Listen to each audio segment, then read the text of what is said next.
Bismillah ar-Rahman ar-Rahim. Hello and welcome to Footy JUDGEMO. Welcome to your Wednesday show with Martin, of course, and Martin from Manchester City. Dan is joining us instead of Charlie today. Charlie couldn't make it, so Dan is here representing Chelsea, and Jamie Phillips is away. But big up everybody that is here. This is what we're going to talk about. But before I tell you, hit that like button. Let's get to 100 likes right off the bat. It helps the show. It helps the horrific algorithms during the international break for YouTube. So like the video, people.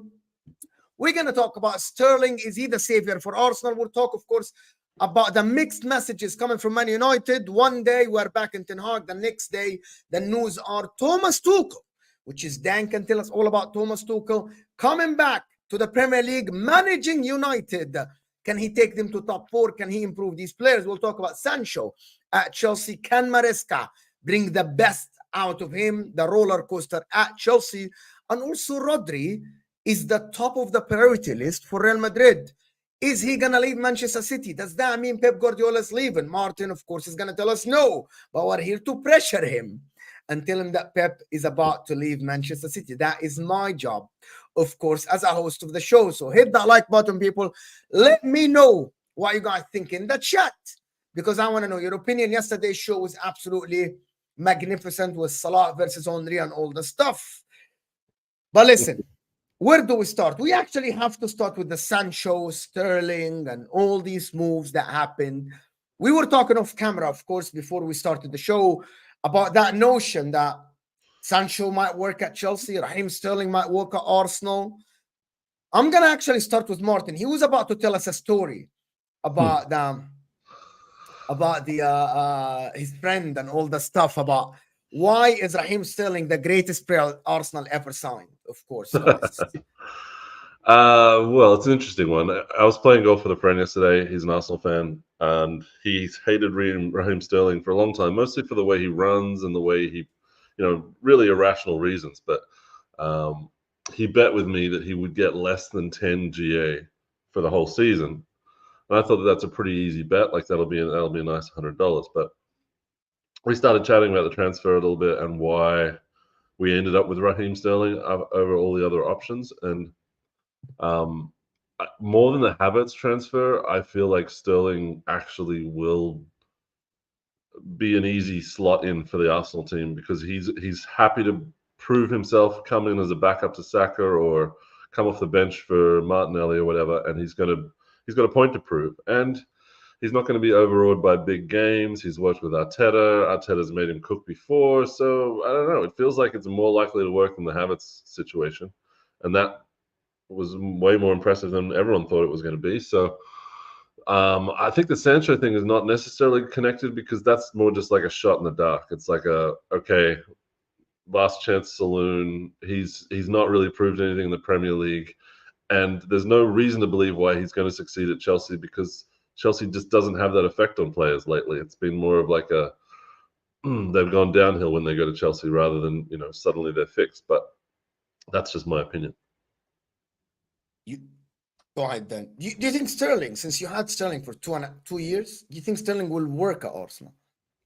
Yeah. In a nutshell, I think he will. I think we've spoke about it a lot. I know you're a bit confused by it, Mo, but I feel like Raheem Sterling fits into the Arsenal system pretty well. Arteta knows him well. He now has a point to prove. He's faced a lot of adversity in the last couple of seasons. He's lost his place in the England team that was pretty much nailed on. He's taken a big money move to Chelsea to be like the star man, and he's not lived up to that.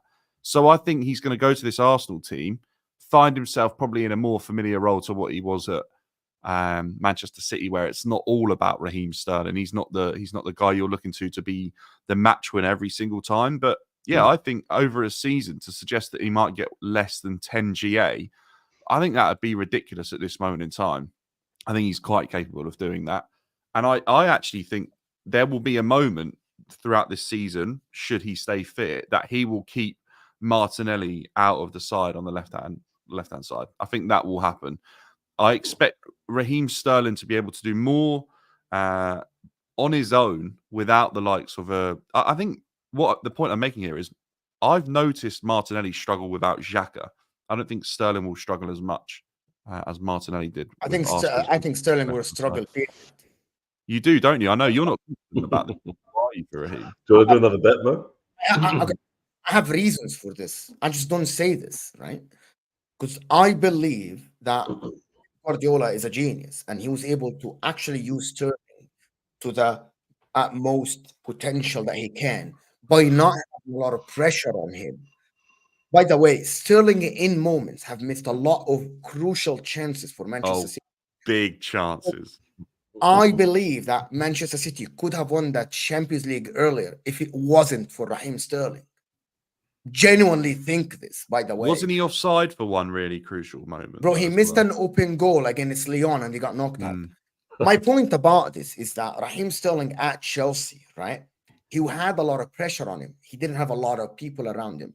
Raheem Sterling and Arsenal, people can talk about Odegaard, people can talk about Saka. Raheem Sterling at Arsenal is the most established player there in terms of like trophies and numbers in the Premier League.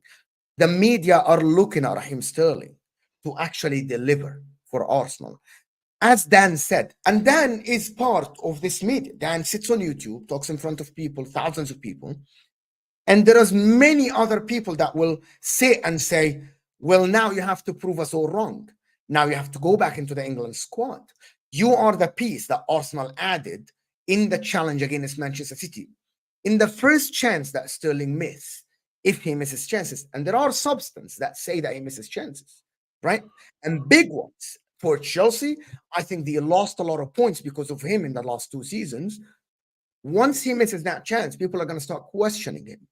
The difference between him and Kai Havertz is that when Kai Havertz went to Arsenal, I don't think he had a lot to prove, right? He had his $65 million price tag. But the price tag, there is Lavia, there is Caicedo, there is Enzo Fernandez, there are a lot. Raheem Sterling doesn't have a price tag. The point about Arsenal this season with Raheem Sterling is that, number one, he absolutely was horrific at Chelsea more than not. Like, he had some good moments. I can't debate that Raheem Sterling had some good games at Chelsea. He didn't have all awful games. But more than not, he had horrific games. And I mean horrific games. Like, the guy should have been hooked at some games at 20 minutes, 20, 25 minutes. And some games, he was the go-to guy. For Arsenal, the Bukayo Saka is young. Still a lot of pressure on him. Odegaard is not that young. I don't think his abilities are cut for that type of work. At Manchester City, he was the end guy, not the beginning guy at Manchester City, Raheem Sterling. Raheem Sterling at Manchester City was asked, we're going to cross the ball far post. You're going to be there. You're going to put the ball in the back of the net. Yes, he dribbled a couple of times here and there, but he wasn't asked to carry the ball. He wasn't asked to make things happen. Now, Arsenal, and that is my last statement about this, and I hope people understand this. You are tasked to do things at Arsenal more than you're asked to do things as Raheem Sterling at Manchester City. Look at Bukayo Saka's asked to create, score, Martin Odegaard, even Kai Havertz. Raheem Sterling, if he's asked to do what Bukayo Saka does, which is receive the ball with the back of the ball, turn, try to dribble, try to create a chance. He never done this for Manchester City for the longest time. He scored goals and maybe reached the byline, but I don't think he can do this for Manchester City. I'm not going to speak for the other Martin, but that's a pretty simplistic way of saying that Sterling was just like a tap-in merchant for Man City.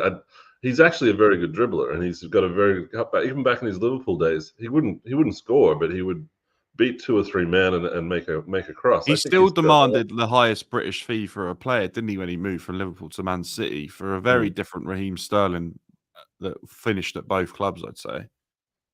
Yeah, I think he's not just like the guy that got on the end of Mares Tappins, and I don't think he even deserved to lose his place in the England squad. If it was based on his England form, he should have remained there. Like, Southgate was very loyal to everyone else but Sterling, and when he got dropped for Chelsea, it was like, oh, okay, well, you're not getting selected for England. I think it was the World Cup, the way Sterling had to leave camp. I don't know if that sat well with Southgate, and we never saw the return of him after that, did we? But I think you're right. I think his England form was definitely good enough to maintain his place in the squad over some players that have consistently been picked by Southgate, for sure. I think to say his time at Chelsea was horrific is probably a little bit harsh. Don't get me wrong. There's definitely been some horrific performances, but there were some that were okay. And I think about the way he started last season. He looked really, really good. And I can think of some performances where he was exceptional. Man City performances spring to mind for me. But I will say that I don't think it's worked out at Chelsea. I don't think it was going to work under Maresca. I think the board want to move him on. They've decided that he isn't the type of player they want in and around the club anymore in terms of the wages that he's going to earn and the profile of player that he is. I think Arsenal's probably the best move Raheem Sterling can make right now for him in his career. For someone that has already stated when he moved to Chelsea, he doesn't want to be away from London. And I don't see him going to Spurs, so I think this is the perfect move. Apparently he turned down 400,000 a week from Saudi or something as well. So I actually don't blame him, because this is a guy that said he wants to come home to London to feel a connection to where he grew up. So I'm interested to see what Martin says about him, because City fans tend to have a fairly harsh opinion on their ex-players. I'm never going to have a go at Sterling for what he did at City. He was fabulous for us. Didn't end well, because it was during that time when Pep was changing our style. Thing is with Sterling's not a dig-in, trap back, tap around the ball person. He's basically an old-fashioned winger. City were coming away from the old-fashioned wingers. I've had this debate 1,000 times about your Dokus and your Grealishes and everything else, and it's people just look at wingers as wingers, and that's it. It's like we just, you have this debate about number 9s are just number 9s. Well, no. Half football fans, I want your number 9s in the midfield, laying the ball off, tackling and everything else. We don't ever remember Alan Shearer doing that, or Ruud van Nistelrooy. This is the problem. He stopped suiting Manchester City. That was the problem with him. and he stopped getting left, and he started getting left out the big games. The run in his last season was when he was getting dropped. When we got out the group stage and started getting to the quarterfinals, semi-finals, he very rarely played. And that was the major problem for Sterling. Didn't they start playing him as a false nine that season, Martin? Yeah, yes and no, but that was the way they like tried to accommodate him, wasn't it? Because he wasn't really a winger anymore. The season before, he scored 30 odd goals. He was flying, right. But then we stopped doing the flying wingers job. And the thing with Sterling is he doesn't track back. Mm. It was the one thing that pissed Pep off so damn much. I think that's what pissed off Chelsea fans, by the way, with Raheem Sterling. If he loses the ball, he stands there and looks at it and goes. Can I interject? Can I interject? I was asked, and Martin knows this, I was asked on the football terrace why you don't think it's going to work at Arsenal. The rumor happened a week before the deadline. I was on Straight Facts. And my first reason was exactly what Martin just said. I said Arteta is a very demanding manager. You can tell the way he talks to the players. So as Pep, they like players to work very hard for the rest of the team. And I said, at Manchester City and at Chelsea, I did not see it. I didn't see Sterling working hard for the rest of the team. If magically Arteta can make that happen, right, I will have credit to Arteta. That is my main reason why I think it's not going to work as well. If it works, Arteta has proved me wrong many, many times, right? And has proved a lot of people wrong, right? But based on the evidence that Martin said and Chelsea fans said, that Raheem Sterling as a footballer doesn't work as hard as the rest of the teammates, right? At Arsenal, in an environment that we all know and we all see and I like it. I love to see Arsenal play when everyone works for each other, when everyone, you drop deep, you stick to the system, you work for your teammate, right? How is someone like Raheem Sterling, who I think is a diva on the pitch, will fit into this? By the way, I think if he doesn't play, he might create a fuss. Well, I was about to say that. The biggest thing with Sterling, I don't know if you had this at Chelsea, and listen, by the way, I thought it was amazing. It was that last 18 months at City when things just started going downhill very rapidly, is if he's not the main man, doesn't like it, he wants to be the main man. I think he's going to be a bit more humble this time, though, because he's already been out. He's joined Arsenal now, he's gone to humbleness. No, like he's got to humble himself. He's not the main man. He's not the guy that's going to be demanding like everyone works for him. He's there to prove a point now. If otherwise his career is pretty much over. I don't know what happens to him at the end of the season. If he succeeds, I assume Chelsea are just going to sell him on to someone else, not Arsenal. And if he doesn't, then yeah, I don't know. He's going to Saudi, or something. I don't know. But I do think that there's like a difference about him now where he has to humble himself and he has to track back. But maybe Mo can run a poll on the chat and see what the general consensus is. I understand what you're saying, Martin, but that's more hope. What you're saying, you've seen no evidence of that. That's just hope because he's not seen. We haven't seen him kick a ball for us yet, but I couldn't believe it looking at him in the Arsenal jersey. It didn't look right, but the more I think about it, he's kind of like the player we need, not the player that anyone really wanted. So yeah, I don't think it's a bad option considering where you stood on deadline day. He definitely brings the base level of your attacking line up. He doesn't reduce the quality at all.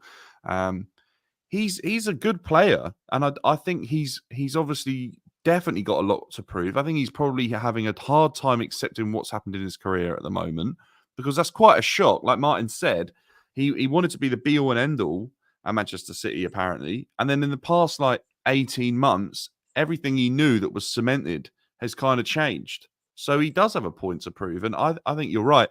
And apparently a lot of people were quite surprised at the Raheem Sterling that arrived at Chelsea. Everyone expected him to come in as this guy with an ego. And apparently he's just not that at all on the day-to-day football side of things.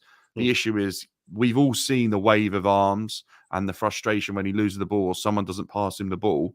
We've all seen that on countless times with Raheem Sterling. So, yeah, for me, I don't think Arteta would be bringing him in if he didn't think he could change that, though. And I back Arteta to change people because he's done it already.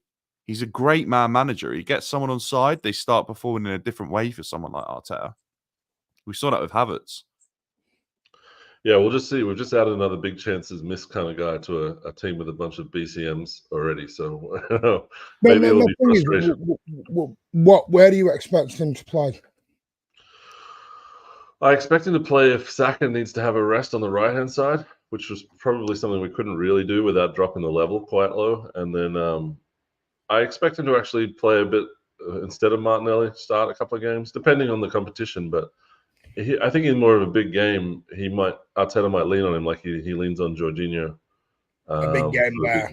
So what? Yeah. He's going to drop Saka or play him on the left? I play him on the left. I think he wants to see Saka, Sterling, Havertz front three. And I think Sterling's actually more effective on the right, but I can't remember. I actually would say in his time at Chelsea, I don't know if Martin thinks the same at City, but I found him to be far more effective off the right than off the left. Very predictable on the left-hand side. He's not as prolific anywhere near. I definitely agree with that. And actually, people said, "Oh, he doesn't have a left foot." Like I've seen him cut inside on his left foot and cause issues, and definitely get a shot off that people aren't expecting because he's been able to go on his left.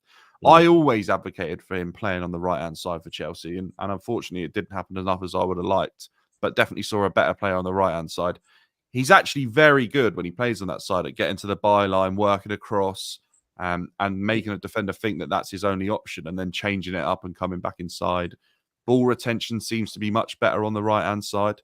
I feel like he cuts inside a lot on the left and is dispossessed fairly easily.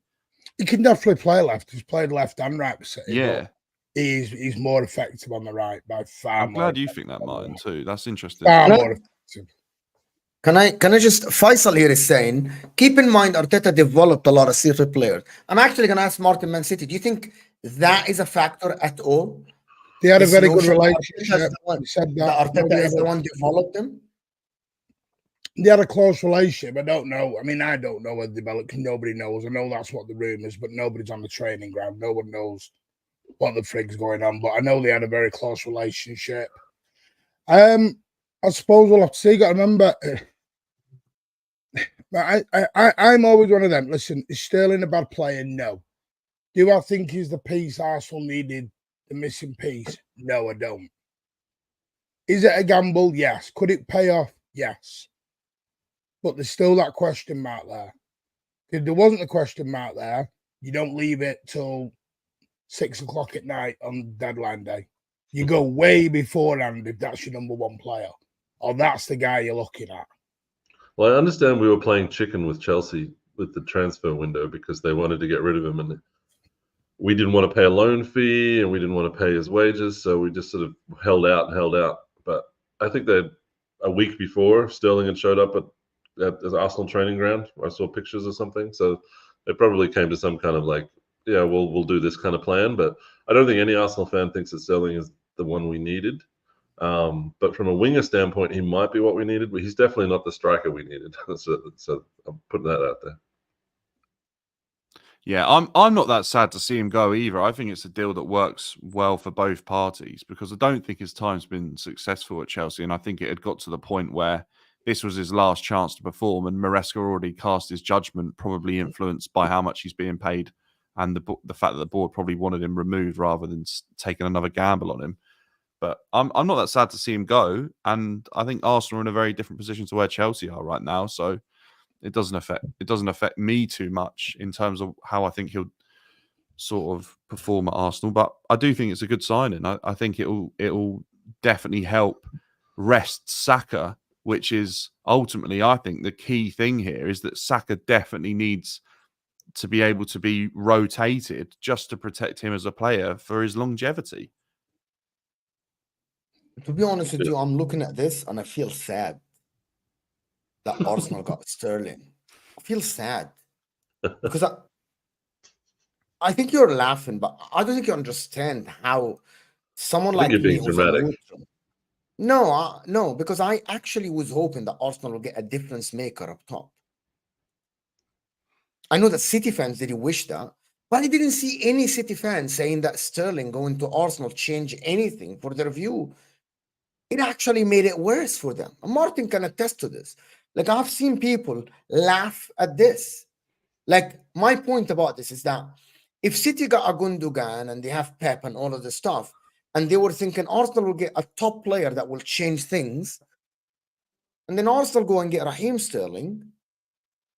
Man City are like, yeah, okay, all right, all right. Okay, You know what we're nothing to doing? worry about.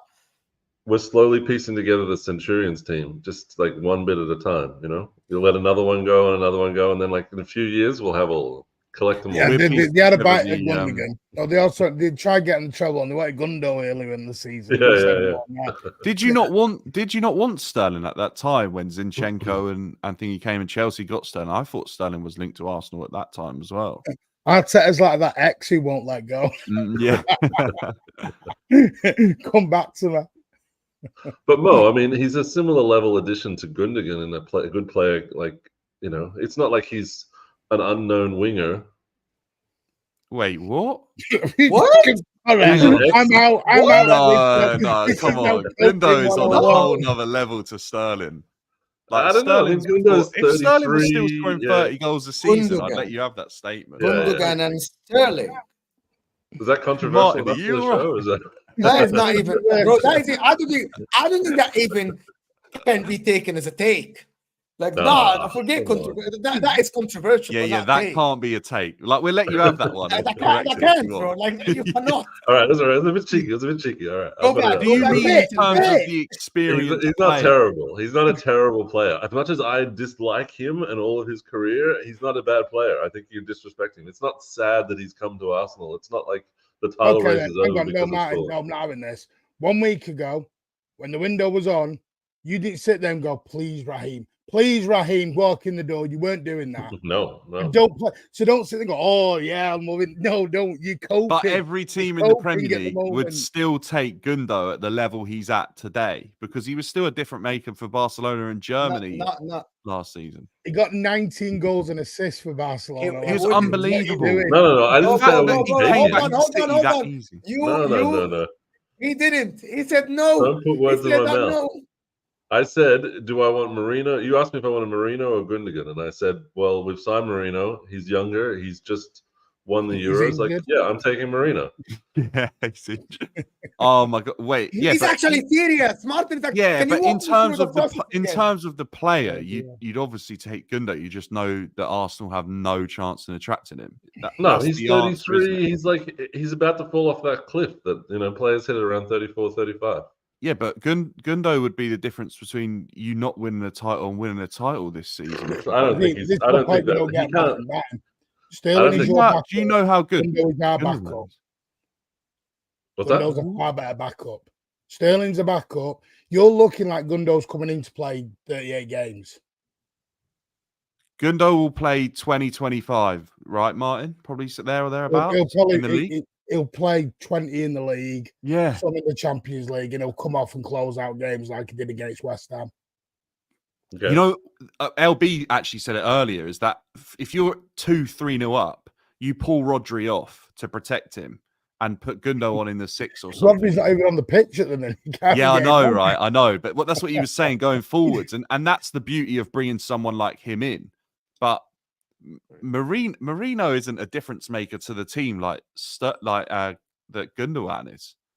That's what happens at Arsenal. Well, if we want to get back into it. 3-month injury comes with the contract. Marino's filling a piece of our jigsaw puzzle that we lost with Xhaka. It's a completely different scenario. Gundogan is like a 100%. nice luxury He is, piece but to he have. isn't Xhaka, by the way, either. Well, he's not. No one's exactly one player But or the other. by the But way, he's a left-footed player. Merino is a very good player. Very good player. And I think he suits Good Arsenal player, to the T. Mo. The Good problem is, player. no, very good. Mm. He's better player than Zubimendi. Honestly, if I'm an Arsenal fan, I would have taken Fabian Ruiz all day over either of them. I actually don't think Fabian Ruiz would be amazing. I Fabian think he Ruiz would suits be that absolutely profile of phenomenal. what you lost. I get your take. More Merino so is than a completely Merino. different footballer than Fabian Ruiz. Merino has definitely. physicality, right? Duels, and also he plays so much on that left side, box to box. Fabian Ruiz is a dictator in the front and at the back. It's different. Merino isn't that guy. I think Mikel Merino is a fantastic signing, but because people watch Fabian Ruiz. Listen, I watch a lot of Fabian Ruiz at Napoli, a lot. of Fabian Ruiz at Napoli when they won the league. Technical player, amazing, right? He can't do the work that Merino does. Of course, Merino now is freaking injured for 2 months. That's just a complete disaster on the side. But Merino adds a lot to this Arsenal team. I liked a lot that signing for Arsenal. Just for me, I think Arsenal still lacks a little bit of depth up top in terms of quality depth. Quality depth is what we're looking for here. Not the numbers. I'm not talking because they have 6 forwards on the books. Right? That's numbers wise, that is numbers. But quality, I still think that, especially with that left side, that when Trossard starts is not good, when Martinelli starts is not great, and now it's Raheem Sterling. I actually think that Raheem Sterling, I get what Dan said in the beginning, that he thinks Raheem Sterling will actually be the starter for Arsenal. But do we think that Raheem Sterling, what's his name, Havertz and Saka, is that a front line that is winning the Premier League? Do we see that? Well, half of it didn't win it at Chelsea, so I mean, with Trossard in there, that's the whole and point, Jesus, right? That's the whole point of this. That is the whole point of this, right? It's a different Arsenal front winning line the to others. Premier League, right? I don't know. it Premier has League to and be, Champions doesn't it? League. It has to. You're not bringing in Sterling to make yourself weaker. You're bringing in Sterling to try and compete. Wait, Are you trying to? Are you on a wigger on? Are you on a trigger wind up here? what? Why? Might just go Premier League and Champions League. Then after a double. No, I said all You want to Champions wind up League. there? Oh, sure, I'll take both. But I mean, like, I that's bet the you tie. would. One or the other. Can I? Okay, hold on. Because I have an agenda against Arsenal, even though I want Arsenal to win the league, right? I cheer for them every game. So I have an agenda. Yes or no? There's 500 people here. Yes or no in the chat? Is Does Mo Sterling, have an agenda? Havertz, Saka, yes or no, a Premier League winning front line? Just simple. Yes or no. If you think so, say yes. If you don't think so, say no. It's very simple. It's very simple. Let me do. Conrad here is saying Edu has mismanaged Arsenal transfers for 3-4 years, and it has finally caught up with them. I believe the owners limited the spending this window. Do you echo that, Martin, or no? I know you don't. I don't think anyone can actually logically make an argument to say that Edu has mismanaged our Arsenal transfers over 3 or 4 years. I think that substantially more successes than fails. I think there's only like a handful of fails, and they're like $5 or $6 million each. So I don't know. People have it out for Edu right now because we didn't sign a striker. I get it. It's, you know, I've got the same frustration. We wanted someone who was going to be a bags man to come in and really score those goals. So he's going to have to take the heat. Arsenal actually nearly made a profit, I think, this transfer window for the first time in like 7 or 8 years. We got close to making a profit, and it might have to do with spending a lot on Rice and all those guys last transfer window, and then the 8 players we bought the window before that. Maybe we have to consolidate, but it's not what people want to hear. People want to know, when are we getting our striker? Where is our striker? And until then, Eddie's going to be numero uno target. There is one more thing. Go ahead. man. Go ahead. Oh, No. I was only going to say that I can't believe, and I think this is what's so difficult to accept with the fact that you've brought in Sterling as your addition to your front line, is that you had an opportunity this season to close the gap even more than what you've done the previous 2 seasons by acting in the transfer market, by bringing someone in. The fact that it got left to like the final week, and we've now got to the point where Raheem Sterling seems like an okay move because of where Arsenal are at. It's just ludicrous to me that no matter how much money's available, you're telling me that Arsenal couldn't somehow leverage. Do you know what? I'd fail FFP if I was Arsenal to win the Premier League. I wouldn't even care. Yeah, but you're a Chelsea fan. You guys are used to that kind of transfer bans. Hang on a minute. We're talking about Arsenal here. Aren't Arsenal like the 3rd most successful club in England?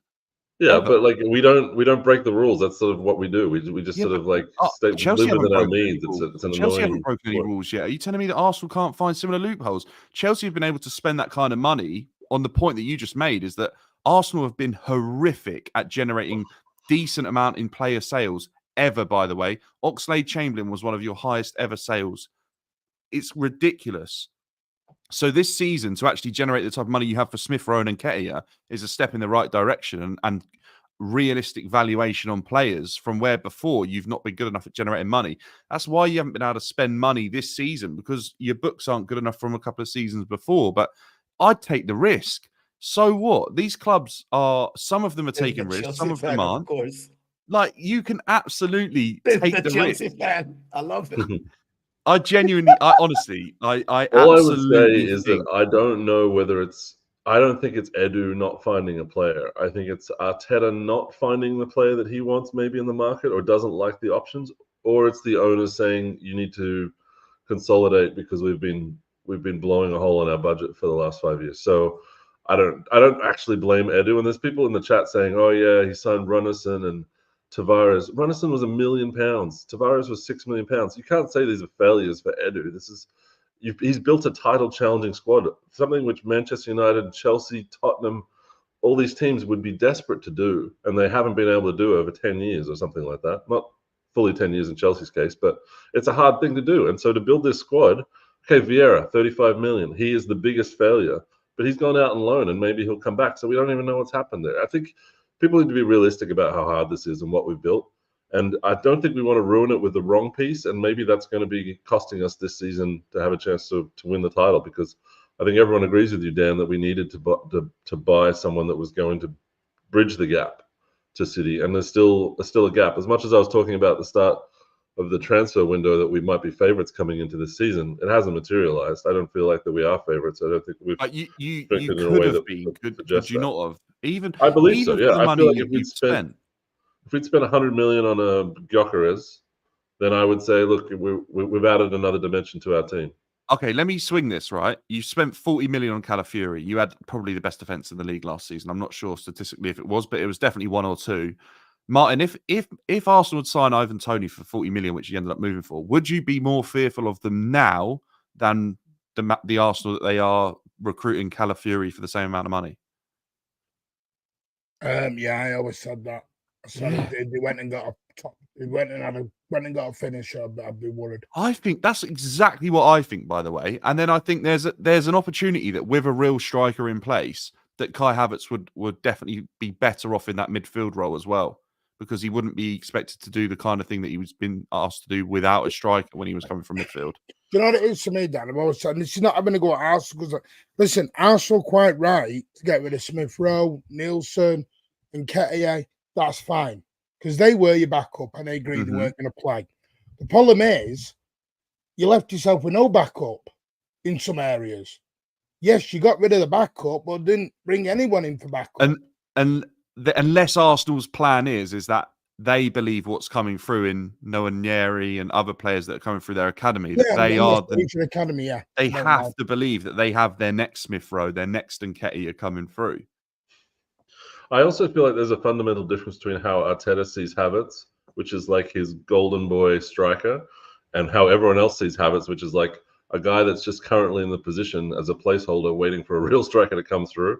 So there's a fundamental difference there between, I think he has plans for him. I don't think he wants to bring in someone who's going to force Havertz to the bench or put him back in midfield. So I just got to roll with the punches on this one. If it's Arteta's vision, people can't really slate Edu for that, I don't think. Do you think Arteta has I don't know, but you're the Arsenal fan. Does Arteta have quite a big say then in recruitment? Like, because I know some clubs, obviously, the manager doesn't get a say at all. Well, they claim to have a team of three: Richard Garlick, Edu, and Arteta, that are the main decision makers. But I think Arteta he's running that place like a dictatorship. He's got 90% say on everything. If he doesn't like, he apparently didn't like Tony's attitude, and I've been screaming for Tony for 2 years. I don't care about his attitude. Just put him on to score some goals late in the game when we need a goal. But he's trying to create this like perfect family environment. It's not necessarily how I would do things, but I don't really know what I'm talking about most of the time. I'm actually going to just say one thing about the Arteta and Edu thing. I mean, realistically, actually, a lot of people would say, I want to be Arsenal today in terms of a team, how the team plays. The value of the players went up. The challenge for the title. Arsenal play anyone around in the world now. People actually think about them as serious opposition. They aren't a joke now as a team. even with Havertz, even with the people that laugh at Rice, you laugh at Ben White, they laugh at David Raya. Real Madrid plays Arsenal tomorrow. It's not a walk in the park. Ancelotti is in that dressing room giving them instructions on how to stop Saka, how to stop Declan Rice, Odegaard, how to break down Saliba and Gabriel. This is called progression. Are they winning the league? We can absolutely put that in. Oh, yeah, you didn't win the league. We can banter Arsenal all day, right? But at the end, the facts are Arsenal were in a banter era. And Arteta took them where Manchester City last season had to win every single game of the last 5-6 games to win the Premier League. No one has done that for Manchester City, bar Liverpool's club, where everyone says, oh, this is one of the best teams in the Premier League history. They got 90-something points. That is the work of Arteta and Edo at the end. It is not the work of Pep Guardiola. It's not the work of Maresca, Ten Hag. It's the work of these two, right? Yes, they had some failures with the Tavares, Fabio Vieira, whatever, Lokonga, whatever, right? Everyone does. Everyone does. Every single club does, right? But you have to look at this. The next step is to win the league. If they don't win the league, we start taking maybe he built a team, he can take them over the line, blah, blah, blah, all this talk. But at the current moment, the ones who built that team is this guy, not his cousin. Not his cousin. It's this guy and him, right? And people on a band, but you want nothing. I bet you would want to challenge City for 2 seasons back to back, right? Instead of being 8th or 7th and miss out on the Champions League, right? I bet you want Bayern Munich to sweat to go past you in the Champions League, right? I bet you want everyone to avoid you in the Champions League. That is the reality that people don't want to talk about, right? And that is my final product missing. Trophies missing, right? But Oli, which is, I actually think Oli, like Ole Gunnar Solskjaer, said the exact same, said that the little cups here and there sometimes mask, right? But the real measurement of progression is how you're doing in your league. You progress in the league, you win domestic trophies, small ones, you win the cups and all the stuff. And normally the big ones will come in, right? But if you win a trophy here and there, but you keep progressing in the league, keep going 7th, like Man United, 8th or 5th, 8th, and then you keep progressing, that doesn't prove anything that you've done a good job, that you haven't done a good job. Because at the end, your value of the club doesn't go forward. But fans don't give a damn about the value of the club. Don't start the value of the club. No. But hold on. I'm going to get... But you need to let me finish the point. The value of the players and you progressing in the league and in the Champions League increase a couple of things. Increase fan base. And you should know all about that. Your fan base around the world increase. Football. Fans only care about the money now. No. Forget the money, Martin. Your fan base increased around in the world when you started competing. So what? I don't care. That allows you, Martin. That allows you to bring better players. That allows you to give the coach the tools. How do you want someone to work without them? You know that the money is important. No, you're not understanding the point. You're not understanding the point. Doing this thing of, you just said you win the odd cup, but you regret. I don't agree with this, the odd cup. You're doing this odd cup thing. Ferguson ran a career on doing it. Klopp did it. People, it's not about just winning the odd trophy.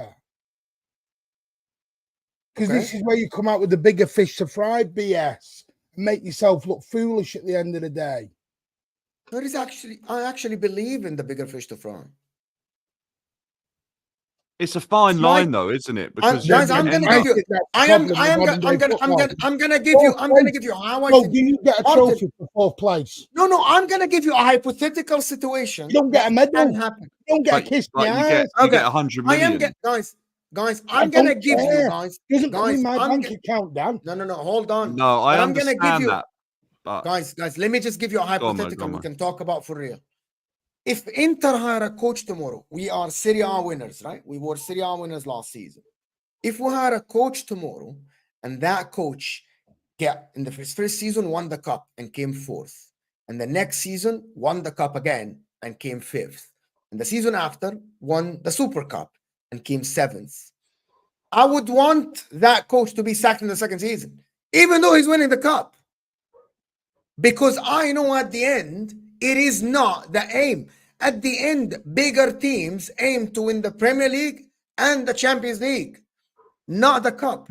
If Ten Hag win in the next 5 years the Carabao Cup every single year, but he comes 8th, do you think anyone, just yes or no, do you think he should stay at Man United as a coach?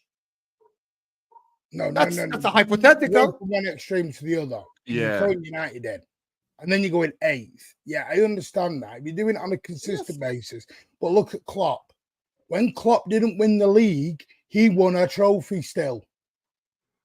No, I get Look that. at I Chelsea, want by that the way, as well. won a trophy every get season that. for 20 years. I pretty get that. much I on get that average. point.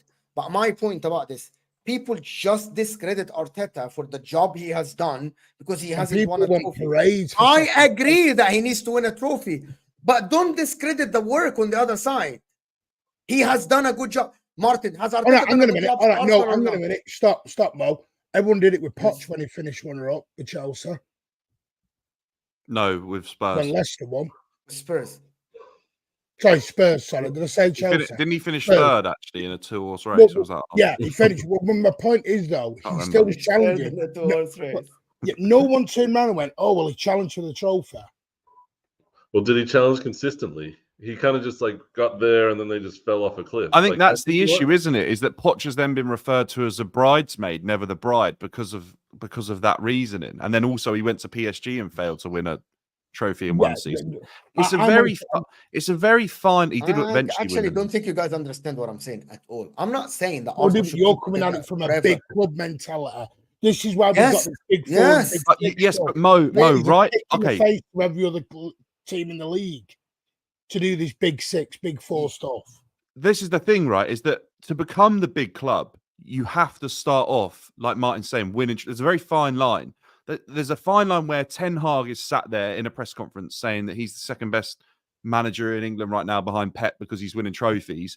But we all know that Manchester United are miles off where they should be. He's too far one side of the line, right? Going on about trophies, but there's another side that if you're Arsenal and you're Arteta and you're not marking this with stepping stones of winning trophies somewhere along the line, bar that one FA Cup that he's won, people are going to look and say he's not doing enough. And also, winning creates winners and creates a winning mentality, which Martin will know as a City fan and I know as a Chelsea fan because we've seen our clubs come from nowhere and progress by winning trophies before we won our first league titles. And it ultimately pushes that club on to another level. And then once you win your first Premier League, then you set your sights on winning it again and winning the Champions League. And that's exactly what both of our clubs have done. People talk about Klopp like winning every year. Okay, so what he did is he won a Champions League, and that gave his team enough confidence to win the league. And then on the way down, they picked up another couple of domestics, but he wasn't really like maintaining that same level. I don't think it's like you can win a Carabao and then all of a sudden you've got enough confidence to challenge for the league and win the league, right? It's not but Klopp, a domestic Klopp left Liverpool upwards. in the top 5 managers in the Premier League history probably after that, didn't he? And he only won it once.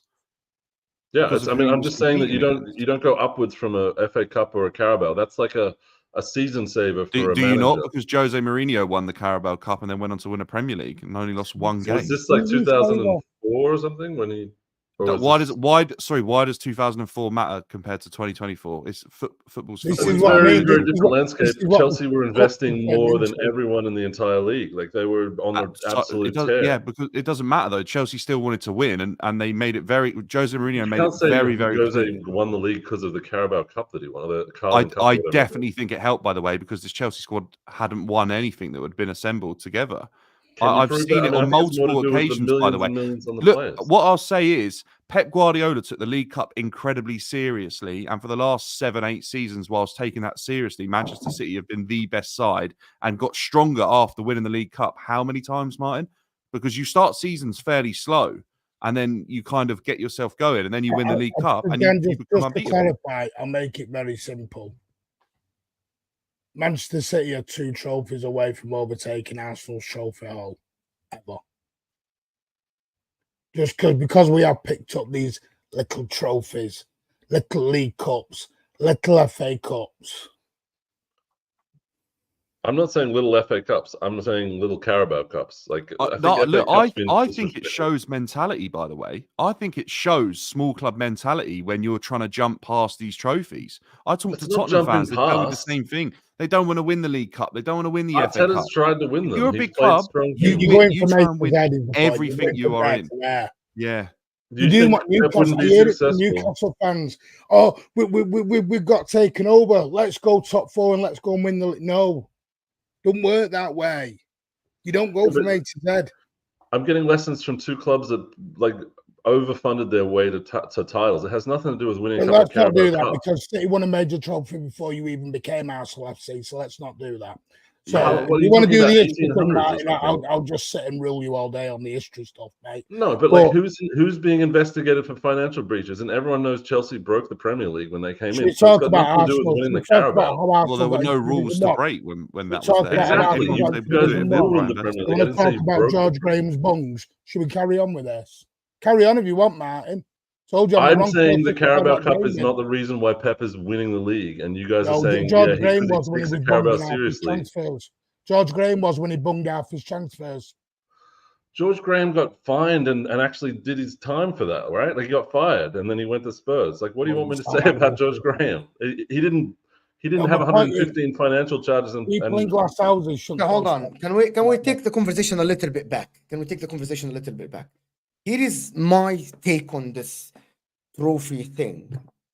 When City were bought by the Emiratis and they start building the team, yes, that first trophy. I actually think Arsenal, if they win the FA Cup, do you guys think, and I'm going to start with Martin, Manchester City, do you think if Arteta wins the FA Cup this season and challenge this season, and next year he wins the Carabao Cup and challenge and doesn't win the Premier League or the Champions League, do you think he has done a good job at Arsenal as an Arsenal manager? That is the main take. 7 years not winning the Premier League. Is he still challenging for the Premier League? He is challenging Manchester City. Yeah. So you think so? I think he's doing a better job now than what he would. Can I last ask you year. the question for Manchester City? If you bring a manager in to succeed Pep, and he stays 6 years not winning the Premier League, but he wins 2 cups here and there, do you think that manager should stay Manchester City? For the fans, yeah, it would manager? probably be some. For a lot of the fans, it'd be fine. For the board, maybe not. Keep telling you, City fans are very different. We are a different fan base in this. No, We forget the fan celebrate- base. I'm talking about the logical thing. I can't speak for the club. You're asking me to speak for the club. I'm not on the board. No. For your opinion. Forget the fan. Your opinion. Mate, If I've Manchester- said to you, you're gonna- no, I'm not asked if we don't win a trophy this season, mate. I've just won 4 on the bounce. I'm not Okay. asked. You ask anyone who knows, mate, I'm hashtag fun season this year. I just want to have a bit of fun this year. I've just won 4 on the bounce. You think I'm going to cry we don't win 5? No chance.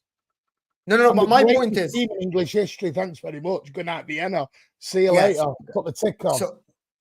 so here is the question is very straightforward. If Arteta wins the cup in the next 2 years, but doesn't win the Premier League, but challenge for both, reach Champions League quarter final, should he stay as Arsenal manager?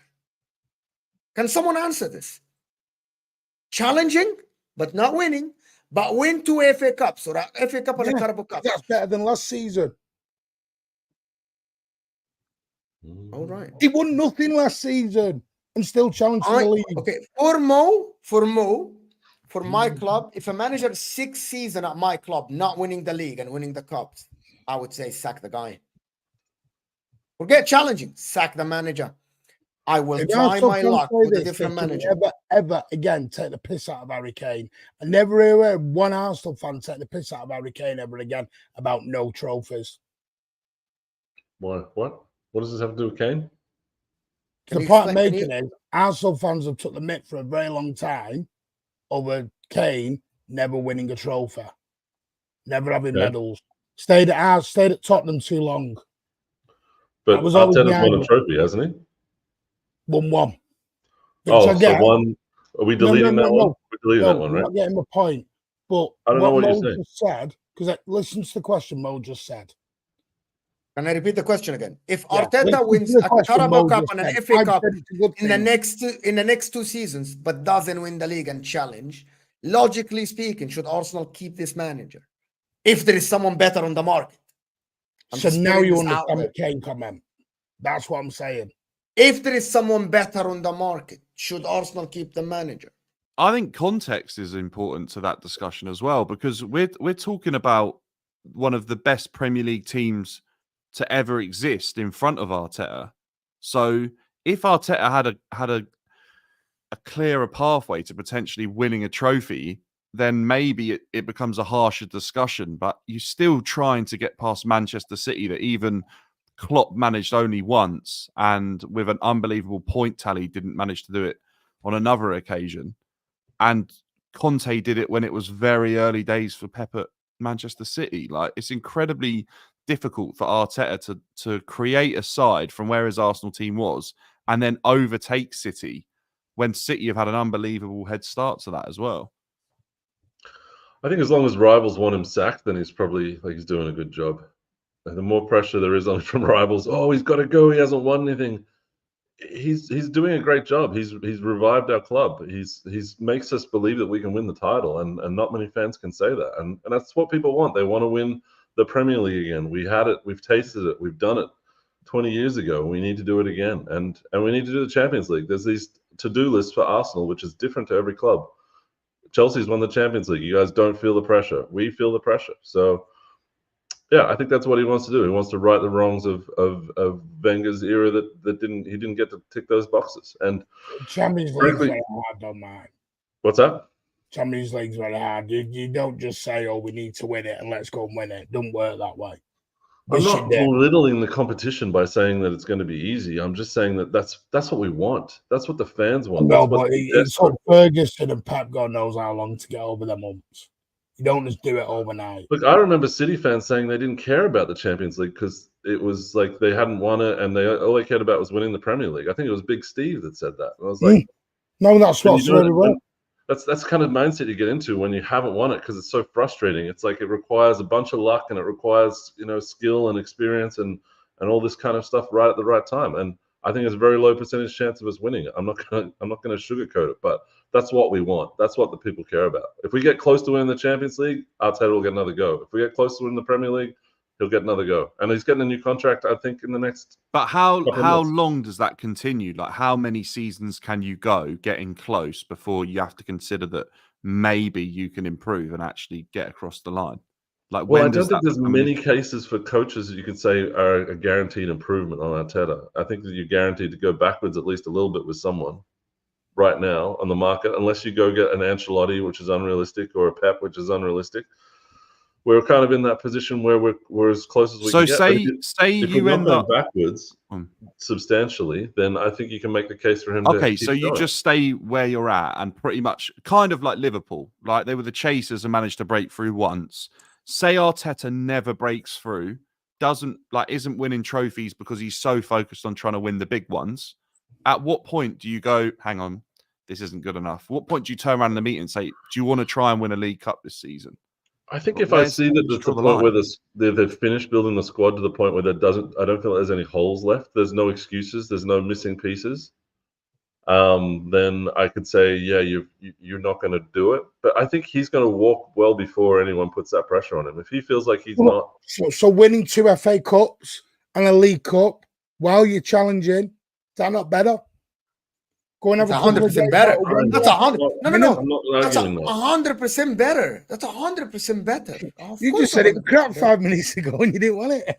I don't think you understand my point. Martin, I actually don't think you understand the point. I actually think for a team like Arsenal, just winning the cups is not enough for them. No, but Martin's not saying that it's enough. What Martin's saying is it breeds success, and that's why they're so important. That people are winning. It didn't breed winning for Manchester United, though, but fine.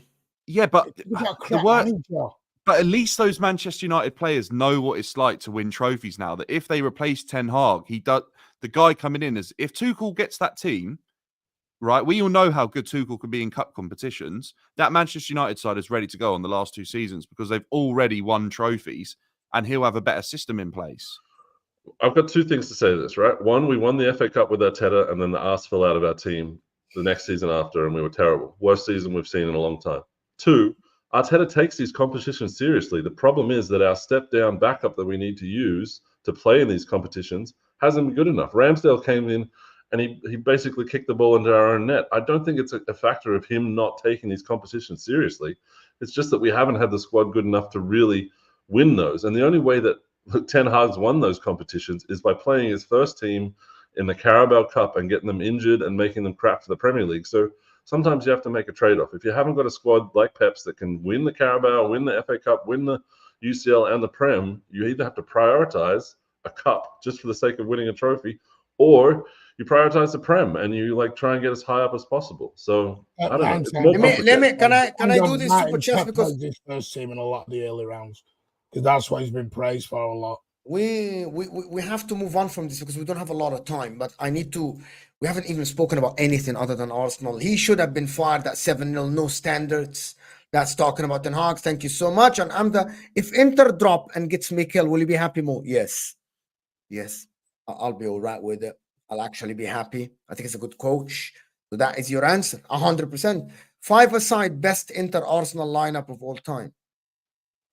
Thierry Henry, Dennis Bergkamp, David Javier Silva in the Zanetti. 5-a-side team. David Silva's got to be in a 5-a-side team. Inter and Arsenal. David Silva hasn't played Inter. for Inter or Arsenal. Oh, Inter. I thought it was Of course, Arsenal. of course. Sorry, I weren't listening. course, but Oh, Arsenal. Yeah, Inter, yeah, 100%. 100%. I wanted to actually touch on the Man United thing with Thomas Tuchel. Thomas Tuchel coming into Man United? I appreciate everyone that stuck with the guys. We have over 500 people here. Can we really get the likes to 400 for this show? Can you like the video? Thomas Tuchel coming to Manchester United. Is he the solution? Let's start with Dan, actually, here.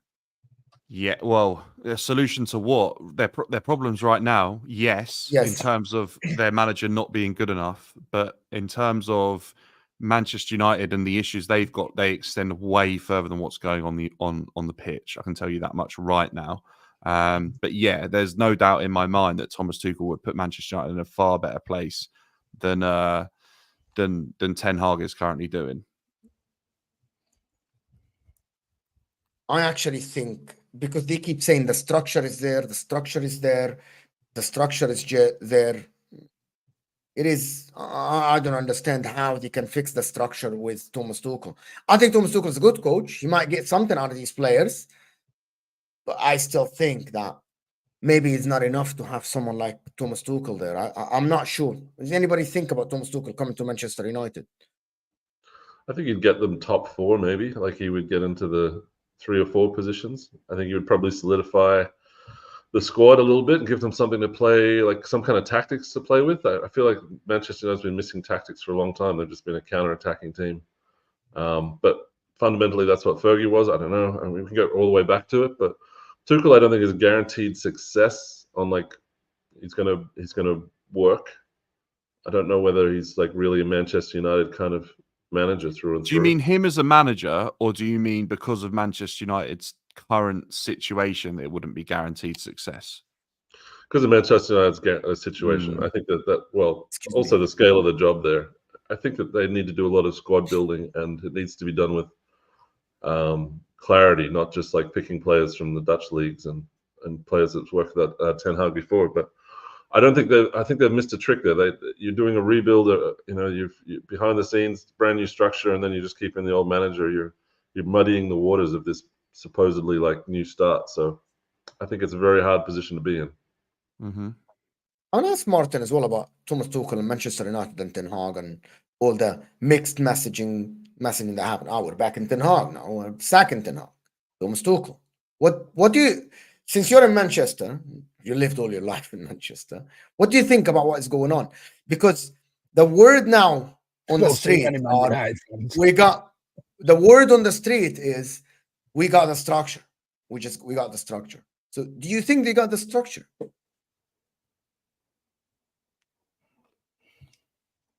Yeah, kind of. They've got the structure a little bit. I've always said it's the manager. I don't think they had a bad window. It's the manager. The manager was not the right place last year. I don't know why he was this year. I don't know what changed it. What, because they re-interviewed him from manager to coach? But that was going to change something. I don't know what was going to change. And then they bring in Ruud van Nistelrooy, I mean, personally, I think he's the guy they'll end up going to. There's a reason why Ruud van Nistelrooy's doing all the warm-ups on the pitch before the game and everything. You don't see Ten Hag doing any of that anymore. He's sort of just the guy on the side now. Van Nistelrooy seems to be the guy they're all listening to. He's like their Carlos Queiroz or Steve McLaren, if you remember back in the day. He was the guy. Ferguson didn't do a lot of the training. It's a funny one because I think Tuchel would add something to United. I think he would stem the flow. He'd stop the bleeding. The problem is I don't see him long term. I don't think again, it becomes a plaster over something. So he'd stop the bleeding for a bit. They'd probably have an okay season, like Dan and Matt said, maybe top 4 again. But then as soon as his feet's under the table, it'll just go back off the cliff again. Because trust me now, United fans will not accept Tuchel football. And Dan knows what I mean, but they will not accept that football. They will go balmy watching that football. Because all you will hear is, we're Man United, we play the Man United way. I don't know what that is anymore. I don't think they do. As long as it's attacking with players flying down each side, they're happy. So, yes, Tuchel I think would be good for the short term, but he'll end up ending the same way, where they have to pay out a shit ton of money at the end. I don't know why, but it feels like Southgate is actually like a good fit for Manchester United. Like, I think that it would fit with the ownership, like Sir Jim. Like, I think that the club wants to run transfers and stuff like that, and they want a manager to just be like, you know, a good guy that stands out there and smiles and does what he's told, right? Please, I'm begging. I think that would be a comedy show. No, we've gone too far. Wrap it up. No, we've gone too far. I think actually that would be a comedy show. I want to see that. I would pay money to fly to England to watch the press conferences of him being at the helm of Manchester United. I think they should actually air these press conferences live. I think they should do them in Old Trafford and people pay money to go and watch. But anyway, listen, people. I want to thank everybody that joined us, of course. The Mancunian way, of course, Martin's channel. What you got coming up, my friend? Tomorrow we've got a show Thursday where we're going to talk a little bit about the 115. Now Leicester have off and they're free. Weren't you going to ask him about Rodri leaving or something, Mo? Was that did you ask that question? No, I didn't. But we can't. We don't have time. He didn't because I can tell you it ain't happening because in the next 3 weeks he's signing a new deal. So. Sorry, Madrid. I'm sorry, guys. We didn't have time. I just have to go before I do the thing. It's just it's an emergency thing. But listen, the Mancunian way is in the description. Dan channel is in the description as well, and Jamie Phillips channel is in the description. He's regular with us here, of course. So I want to thank everyone that joined us. I will go now with the Football Terrace with HUSAM and Terry. I know what we're talking about. We're definitely going to just rip into people with chats. So. We'll see you. But before we go on, Tyler, thank you so much, Tyler, for the big donation for the channel. Really, really appreciate the big donation for the channel. W is for my guy, Tyler. Appreciate the big donation for the channel. Thank you so much. Appreciate you, my friend. We'll see you guys soon. Thank you, Tyler. Really appreciate you. Appreciate everyone that super chatted the channel. We'll see you guys soon. We're out of here, people. Peace.